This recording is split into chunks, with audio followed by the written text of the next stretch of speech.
Hello friends, my name is Mohammad Furqan. आप देख रहे हैं हमारा यूट्यूब चैनल लाइफ स्टोरी। मैं अपने चैनल पे लाइफ से रिलेटेड काफ़ी मोटिवेटेड वीडियो लेकर आता रहता हूं। आज मैं एक ऐसी मोटिवेटेड वीडियो लेकर आया हूं जो आप सुनकर एकदम हैरान हो जाएंगे और उससे काफ़ी कुछ सीखने वाले हैं। ये छोटी छोटी कहानियाँ ही हमारे जीवन में बड़ी बड़ी सीख दे जाती हैं और हमें काफ़ी अपने जीवन में प्रभावित होते हैं और हम अपने जीवन को परिवर्तित कर लेते हैं इन छोटी छोटी कहानियों से।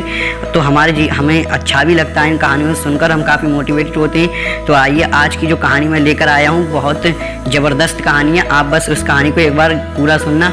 जो कहानी होने वाली बहुत अच्छी है। ये कहानी एक बुजुर्ग किसान की और उसकी चालाक बेटी की कहानी है।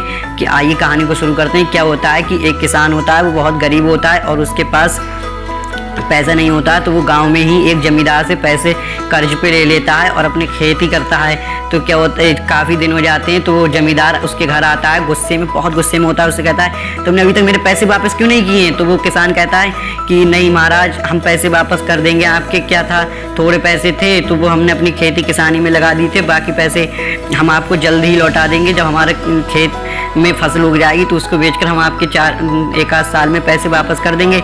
जब उसने एक आध साल नाम सुना तो एकदम वो जमींदार गुस्से में से खौल गया। इसी बीच एक किसान की सुंदर बेटी आ जाती है और उसकी नज़र, जमींदार की नज़र उस बेटी पे पड़ती है। तो उसके मन में एक लालच आ जाता है। वो कहता है, मैं किसान से कहूँगा, अच्छा चलो अपनी बेटी की शादी मेरे से कर दो, मैं तुम्हारा सारा कर्ज माफ़ कर दूंगा। वो ये बात कहता है। तब वो ये बात किसान के सामने रखता है।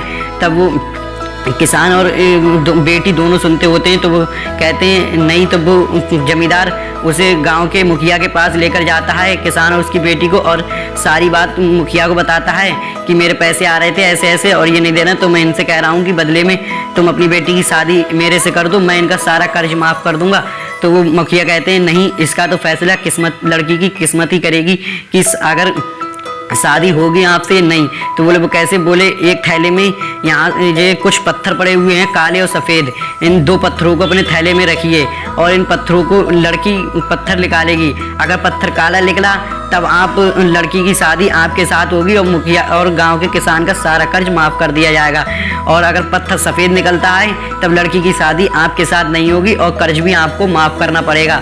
वो कहते हैं ठीक है, मुझे ये शर्त मंजूर है। अब क्या होता है, वो जमींदार होता है, वो दो पत्थर अपने थैले में रखता है। लड़की ये बात बैठ के देख रही होती कि वो दो पत्थर जो रखता है वो दोनों जमींदार अपनी चालाकी दिखा के दोनों पत्थर काले रंग के रख लेता है, उसमें कोई सफ़ेद पत्थर नहीं होता है। अब लड़की क्या होती है, ये काम देखती होती है। अब वो कहती है, मैं यहाँ कह भी नहीं सकती। अब बहुत परेशान होती है कि अरे भगवान, ये क्या हुआ, मेरी तो शादी इससे होकर ही रहनी है, इसने तो दोनों काले पत्थर रख लिए। अब वो बहुत परेशान थी, लेकिन फिर भी उस लड़की ने हार नहीं मानी और अपना दिमाग लगाया। उसने कुछ सोचा, उसने कहा ठीक है।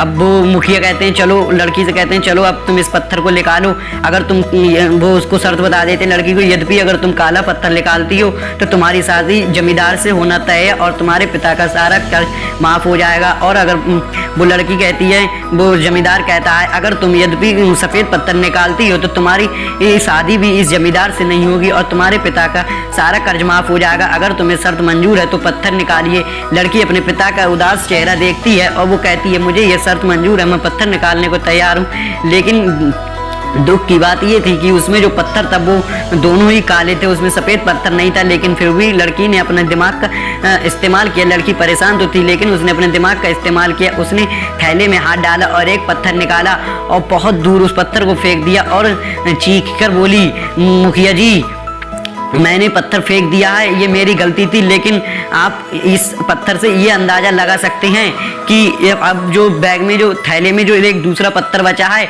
तो आप इससे अंदाज़ा लगा ले सकते हैं कि दूसरा पत्थर कौन सा था, काला था या सफ़ेद था। मुखिया जी बोले, ये बात आपकी सही है। जमींदार भी कह रहा था कि हाँ ये सही है, देख लेते हैं कि थैले में बकाया पत्थर कौन सा बचा है।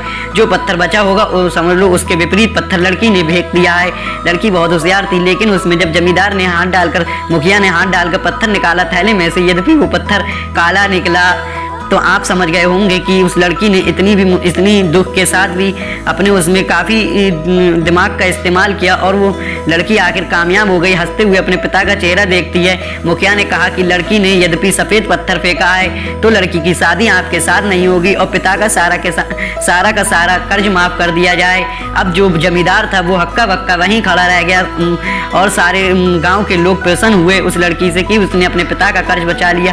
कैसे सूझबूझते तो हम कभी आपको ये कहानी से यही छोटी सी सीख मिलती है कि हम कभी भी किसी काम को करें, कितनी भी मुसीबत में आ जाए, हमें कभी मुसीबत से घबराना नहीं चाहिए। हमेशा उसको अच्छे से अपने दिमाग से सोच समझकर उसका फैसला लेना चाहिए, क्योंकि विपत्तियां हमें कुछ न कुछ सिखाकर जरूर जाती हैं। अगर वो लड़की अपने दिमाग का इस्तेमाल नहीं करती तो वो आज कहीं ना कहीं पछताती होती, लेकिन उसने मुसीबत में भी अपने दिमाग का काम लिया और वो आज अपने पिता का भी कर्ज माफ कर चुकी है और अपने आराम से अपने जीवन यापन कर रही है। तो आई होप ये वीडियो आपको पसंद आई हो, तो वीडियो को लाइक करें, शेयर करें, हमारा चैनल लाइव स्टोरी को सब्सक्राइब करें, कमेंट्स करें। ये छोटी छोटी कहानियाँ आप अपने लोगों तक शेयर करते रहें, आपको काफ़ी अच्छी लगी हो और लोगों की भी ज़िंदगी में परिवर्तन आ सकता है आपकी इस छोटी सी कहानी से। तो आई होप मिलते हैं अगली वीडियो में। Thanks for watching, thank you.